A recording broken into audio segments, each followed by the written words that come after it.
Hi, this is Kimberly. Today we're going to talk about reconnaissance. For the Bible verses that we're going to use, the first one is beware of false prophets who come to you in sheep's clothing, but inwardly are ravenous wolves. That's Matthew 7:15.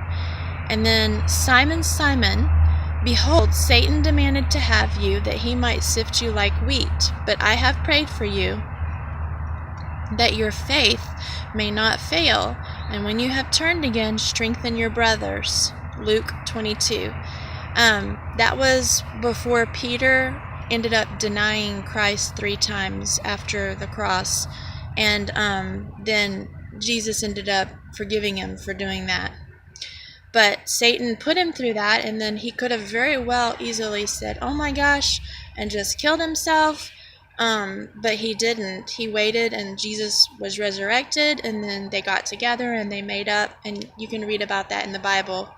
It's in Luke. It's a little bit like Luke 22:23. So reconnaissance is the military term for exploring beyond the area occupied by friendly forces to gain information about enemy forces or features of the environment. For our purposes, this is the term we use for knowing our enemy fully, which at times can be risky but beneficial. This term can be used for knowing Satan and his workers more fully, as well as learning about false religions and their beliefs. This is an extremely important aspect of waging war for Christ. For years, Christians were able to go about their business and not know a thing about other religions because of their own faith was predominant faith, but that's not how it is today. Today we live in a vastly different world. Okay,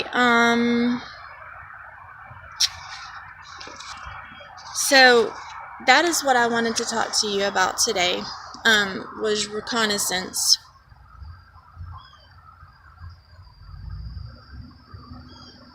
Do you see how Satan demanded to sift Simon like wheat?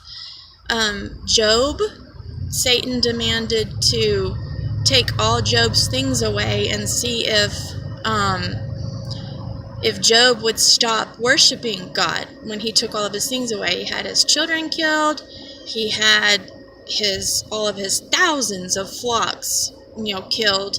The only thing he didn't take away was his wife. And the interesting thing, when you look at what happened to Job, Satan never messed with his wife, but his wife actually said, why don't you curse God and die?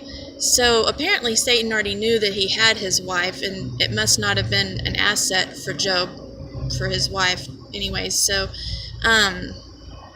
he took away everything from him. He still praised God, and then he put boils on his skin, and he still praised God. So that's 2 times that we've seen Satan in the Bible trying to sift people. Then there's the time where he took Jesus up on the mount and said, if you worship me, I'll give you all these things. So here's what I'm thinking about telling you today. The Bible doesn't give any kudos to Satan, which is right. We don't want to give any kudos to Satan either. We don't want to be rude, but we want to learn about our enemy. So what you need to do is you need to get Google, and you need to Google the word Satan and then Bible verse, and read every Bible verse you can. Because if you know your enemy, which he is your enemy, then you are better able to do a good job for Christ. And a lot of people don't believe in